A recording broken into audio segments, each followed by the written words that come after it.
Bonjour et bienvenue dans ce nouvel épisode de Écho de Bureau, le podcast qui explore les réalités du monde professionnel avec des conseils pratiques pour rendre votre quotidien plus équilibré et plus productif.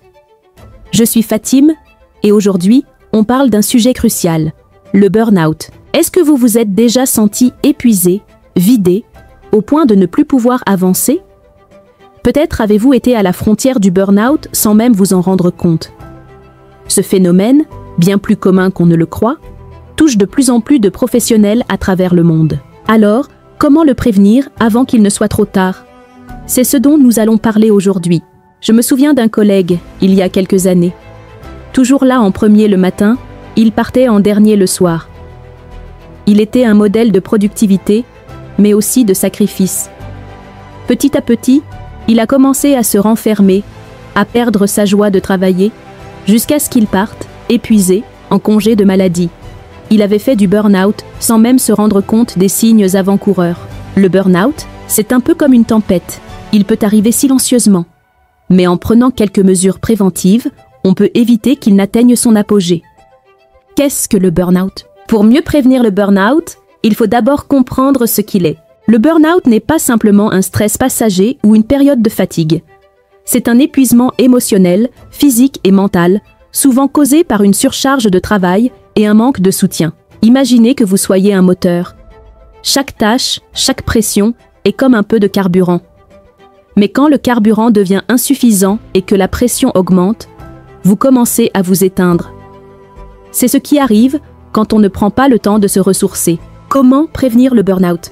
Reconnaître les signes avant-coureurs. La première étape pour prévenir le burn-out, c'est d'être à l'écoute de soi. Les signes sont parfois subtils, mais ils existent. Fatigue persistante, irritabilité, perte de motivation. Si vous commencez à ne plus avoir de plaisir dans vos tâches, à vous sentir déconnecté ou épuisé en permanence, c'est peut-être un signe d'alerte. Ne laissez pas ces symptômes s'intensifier. Dès qu'ils apparaissent, prenez un moment pour vous poser, évaluer ce qui ne va pas et réajuster. 2. Apprendre à dire non et déléguer. Le burn-out survient souvent quand on essaie de tout faire, seul, tout le temps. Apprendre à dire non ou à déléguer est essentiel. Dire non, ce n'est pas une faiblesse.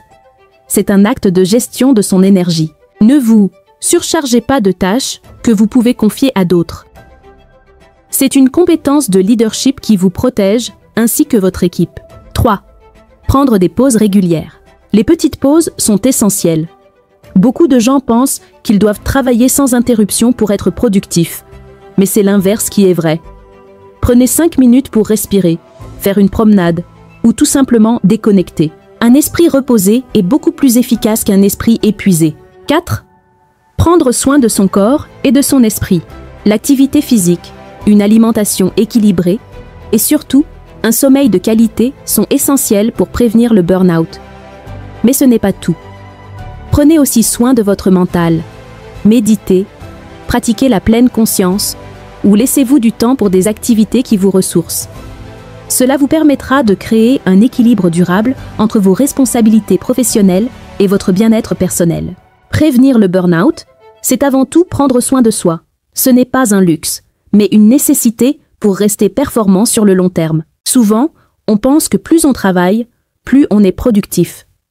Mais, en réalité, un corps épuisé, une tête noyée sous les tâches, n'est jamais aussi efficace qu'un esprit reposé et équilibré. Alors, prenez quelques minutes chaque jour pour vous recentrer, pour poser des priorités et surtout, pour vous accorder des moments de repos.